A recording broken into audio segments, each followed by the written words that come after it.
pardon my intrusion, it's a Netflix original, Intrusion that is, directed by Adam Salke, who directed I Smile Back and a movie called Dare, and is written by Chris Farling, who wrote Greenland and ATM. That last one, ATM was particularly goddamn shit. This stars Frida Pinto, the absolutely captivating beauty from all the way back in Immortals, and is more captivating now. Seriously, she's fucking lovely. She's a terrific actress.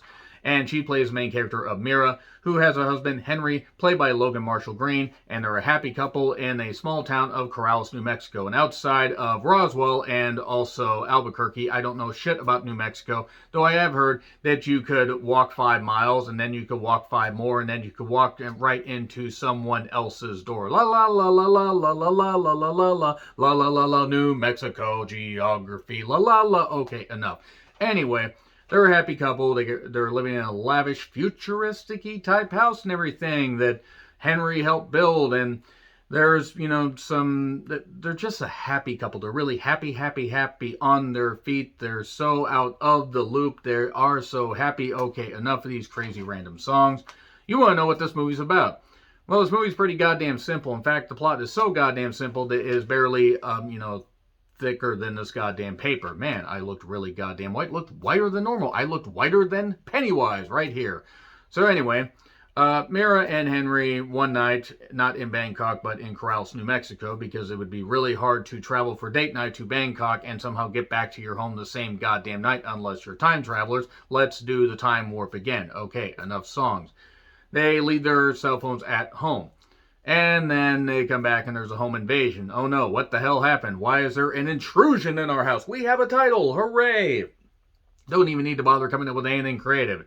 And I mean, by anything creative, I mean the filmmakers, because nothing was creative about this. Everything was really fucking obvious. It kind of reminded me of a movie called Inheritance, which if you've seen that, sorry, that might have spoiled something. Again, the spoilers in a little bit. So Meera, wonders what the hell's going on. Why didn't they only took our cell phones and a laptop? Why would they do that? What the hell's going on? Well, then a little bit later, after Henry installs this new, locking mechanism thing after Detective Morse, big old cowboy and everything, not like Longmire, but that was Wyoming. I mean, granted, New Mexico, Wyoming, it's all a bunch of, dirt and everything. No aliens in Wyoming that I know about, but Morse is talking to them and everything, and he's not speaking Morse code, more in the pity, as funny as that would have been. In fact, I would have loved to have seen the caption people try to do, to try to caption Morse code. So he suggests, hey, did you make any enemies back in Boston because they moved from Boston to New Mexico? No, people usually leave a big city to move to a small town like Corrales, New Mexico, unless they're running from something, or unless they made enemies. And Henry's like, no, I haven't made any enemies at all. He gets home security and stuff like that he can lock with his phone. More on that later. And, well, he's talking to, Meera, and then what ends up happening is the power ends up going out. So he's like, okay, I need to go take care of something. Well, this home invasion thing happens again. Why are these people invading the same home? They must really need something. Or there's a secret. It's the latter, just so you know, in case you haven't figured out, in case you've never seen a movie in your goddamn life, there's a secret, and the secret is pretty goddamn obvious. What ends up happening is Henry ends up taking care of these particular people, and from there, a mystery unfolds. And it was obvious where it was going from the very beginning, that, they're such a happy couple and everything. Well, one of them is really fucked up in the head, and a spoiler, one of them's fucked up in the head. That's all I'm going to say right here. It becomes very obvious from here that they just built it on the star power of Frida Pinto, and that was about it. And nothing against the rest of the actors, who actually were totally fine, but it was pretty much just, hey, we're going to put this, striking, beautiful woman who's a very good actress on the cover and everything and advertise that she's in this, and we're going to get some buzz. And they may get some buzz, and it may be from the flies going around this bullshit. I pretty much hated this movie, and I pretty much hated it because being obvious isn't the worst thing in the world. You can be obvious and you can actually make some good stuff out of it. And you can, whether you're a thriller, psychological thriller, slasher, whether you're a drama, it doesn't matter. As long as you have good acting and, some good, a little bit of good writing, you can actually make it work. The thing is, the writing was really fucking lazy. The writing in this was lazier than ATM. And if you remember anything about the writing from ATM, besides it being lazy, you committed that movie to more to memory than I think anybody should. That movie was dog shit, once again. So, he Henry is like being supportive and everything, but Meera also had a cancer diagnosis thing that she's trying to get addressed, and she's trying to make sure that she's all right.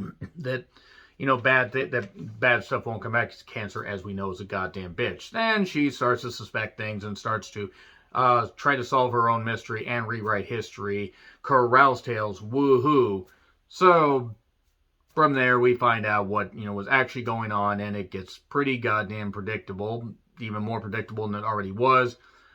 And it turns out that how well do you really know somebody that you got married to? There wasn't a whole lot to this, and unfortunately, a waste of talent's afraid of Pinto, and anybody else, it could have been like any kind of name actor. They really don't shine in this. I definitely give it an F. It is really dog shit. It's really stupid. Everybody makes really dumb decisions, and it's so predictable. It's almost maddening. So I'm gonna give it an F. I'm gonna get into spoilers right now. Those spoilers. Okay, we're going to spoilers.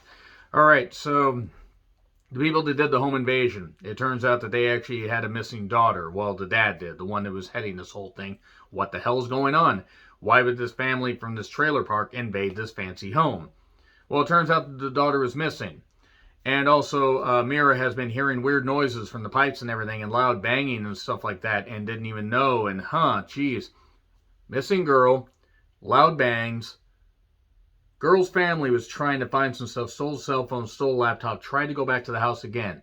I wonder what's going. The daughter's in the goddamn basement, and Henry's a goddamn creep. He's a creepy. He has these dark thoughts and everything. He's done stuff to her, maybe hasn't done stuff to her, and Meera finds this out and has to end up rescuing the daughter and everything, and it's really goddamn stupid. It's really, really stupid. It's really, really fucking bad, like spectacularly bad. Because they say, oh, well, he's a perfect creep and everything. It's not that Logan Marshall Green was bad in this, but the character was so one note. He's like, oh, he's this loving husband, did all this stuff, but oh, he has these urges. That's why he built the house the way he did. He saw the girl on the, that's part of the, construction crew, because he had to cut costs and everything because her the medical bills, Meera's medical bills were only covered so much by insurance, so he had to cut costs and pay cash and have a contractor and pay him in installments and stuff like that. Even though he was a drug addict, he knew that he could pay him, and then he stopped paying him. That's why the home invasion stuff and all the shit happened. And then the daughter's just trapped down there. Question, how long was the daughter trapped down there, and was he showering her? But was he showering her? Was he doing this stuff? Because there was like a full kitchen and full stuff like right there. And then there was also this chair that this girl's just been sitting on seemingly forever. Maybe she got bed sores.